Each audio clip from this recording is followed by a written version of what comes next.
رقص بسمل کی کہانی تو ایک نیا موڑ لے چکی ہے. یہ اپنے اختتام تک تو پہنچ رہی ہے، لیکن ساتھ ساتھ لیلا بیچاری کی زندگی میں بھی بہت زیادہ طوفان آتے آتے رہ گئے جب وہ شہریار کے ساتھ بات کر رہی تھی، اور یہ بھی ساری باتیں اس وقت ڈسکلوز ہو گئیں کہ لیلا نے ہی زہرہ کو طلاق دلوائی تھی، اور شہریار جو کہ اس سے رقم مانگ رہا تھا، یہ ساری باتیں موسیٰ نے بھی سن لی تھی. اور موسیٰ تو موقع پر ہی شہریار کی جان لینا چاہتا تھا، کیونکہ وہ تو اپنی زہرہ کا سب سے زیادہ قدردان ہے، اور وہ تو زہرہ کے کہنے پر اس بات کے اوپر بھی راضی ہو گیا تھا کہ وہ ملک شہریار کی بیوی بن کر اس کے گھر پر رہے. لیکن سب کچھ تو اس کے سامنے اب آ چکا ہے کہ ایک طرف تو بیچاری زہرہ کی قیمت لگ رہی تھی، اور دوسری طرف اس کو بیچ کون رہا تھا اس کا اپنا شوہر. یہ باتیں جاننے کے بعد تو موسیٰ آپے سے ہی باہر ہو گیا تھا، اور وہ تو شہریار کو جینے کے لیے ایک لمحہ بھی دینے کے لیے تیار نہیں تھا.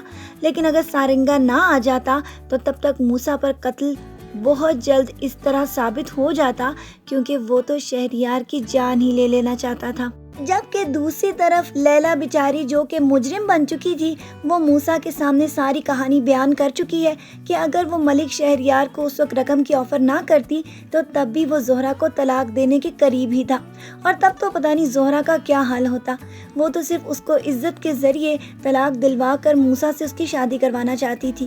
اب یہ باتیں کلیئر ہونے کے بعد موسیٰ تو لیلا کے ساتھ ناراضگی کو ختم کر چکا ہے، لیکن اس کے بعد اب مسئلہ یہ ہے کہ کہاں ہے زہرہ، اسے کیسے تلاش کیا جائے.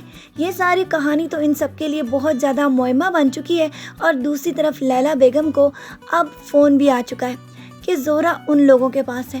اگر تو وہ زہرہ کو چاہتے ہیں تو ان کو 2 کروڑ کی رقم اس کے تاوان کے عوض دینی پڑے گی. زہرہ بیچاری تو بھاگنے کی بھی بھرپور کوشش کرے گی، کیونکہ اب وہ ان دونوں میاں بیوی کی ساری کہانی کو جان چکی ہے کہ کس طرح وہ اس کو اس طرح کڈنیپ کرنے کی ساری سازش میں ملوث ہے.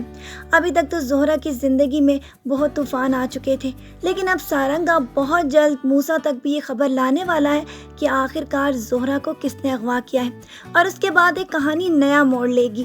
آج کے پرومو ریویو کے لیے اتنا ہی. پھر ملیں گے. اپنا ڈھیر سارا خیال رکھیے گا بہت ساری دعاؤں کے ساتھ. اللہ حافظ.